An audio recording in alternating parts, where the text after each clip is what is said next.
জ্যেষ্ঠ বিশিষ্ট ব্যক্তিসকল আৰু সমবেত সুধীবৃন্দ, মই অসম জাতীয় পৰিষদৰ প্ৰতিনিধি। আপোনালোক সকলোৱে জানে আৰু আপোনালোকৰ মাজত যিমান দল সংগঠন ইয়াত উপস্থিত আছে, ব্যক্তি আছে, বোধ কৰোঁ আপোনালোকৰ বহুততকৈ আমাৰ ওপৰত কা বিৰোধী এই যি চেতনা, যি সংগ্ৰামদাৰ দায়িত্ব অকণমান বেছি।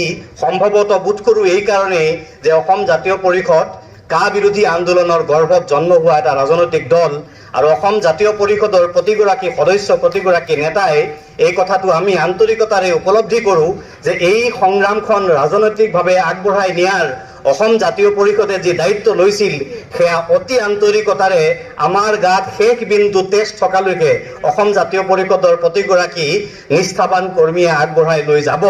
এই ক্ষেত্ৰত আপোনালোক সকলোৰে, অসমবাসী ৰাইজৰ আশীৰ্বাদৰ প্ৰয়োজন। মই মোৰ বক্তব্য দীঘলীয়া নকৰোঁ। আজি এই সভাৰ প্ৰতিটো বক্তব্য যিমানগৰাকী সদস্য ইয়াত বিশিষ্ট ব্যক্তিসকলে বক্তব্য প্ৰদান কৰিছে, প্ৰতিগৰাকী ব্যক্তিৰ প্ৰতিটো বক্তব্যৰ, প্ৰতিটো বাক্যৰ প্ৰতি ইয়াতে বহি আমি উপলব্ধি কৰিছোঁ, দেখিছোঁ অসম জাতীয় পৰিষদৰ আন্তৰিক সমৰ্থন আছে। আমি ৰাজনৈতিক দল আৰু ৰাজনৈতিকভাৱে এই সংগ্ৰামখন আমি আগবঢ়াই লৈ যোৱাৰ দায়িত্ব যিহেতু লৈছোঁ, গতিকে সেই দায়িত্ব আমি আন্তৰিকতাৰে পালন কৰি লৈ যাম। আৰু এই ক্ষেত্ৰত যিবোৰ প্ৰতিবন্ধকতা আহি আছে, সেই প্ৰতিবন্ধকতাবোৰ আপোনালোকে দেখি আছে। সেই প্ৰতিবন্ধকতাবোৰে আমাক ভয় খোৱা নাই। অসম জাতীয় পৰিষদ অকণমানো বিচলিত হোৱা নাই। ভাৰতবৰ্ষৰ আৰু অসমৰ ৰাজনৈতিক ব্যৱস্থাটোক কলুষিত কৰা হৈছে। এই ব্যৱস্থাটোক নৈতিকতাৰ পৰা আঁতৰাই লৈ যোৱা হৈছে। ৰাজনীতিৰ যিটো দায়িত্ববোধ আৰু মূল্যবোধ, সেই দায়িত্ববোধ আৰু মূল্যবোধক নাইকিয়া কৰি এটা বজৰুৱা ব্যৱস্থা ভাৰতবৰ্ষৰ প্ৰৱৰ্তন কৰিব বিচৰা হৈছে।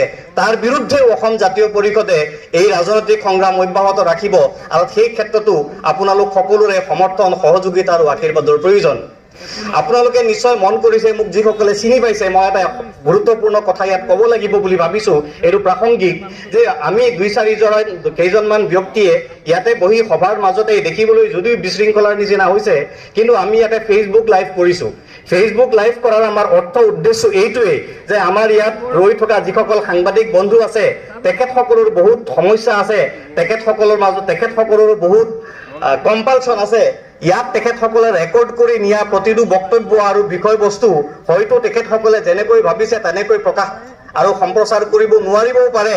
আমাৰ এই সভাখনৰ প্ৰকৃত বক্তব্য ৰাইজৰ ওচৰত হয়তো নাযাবও পাৰে।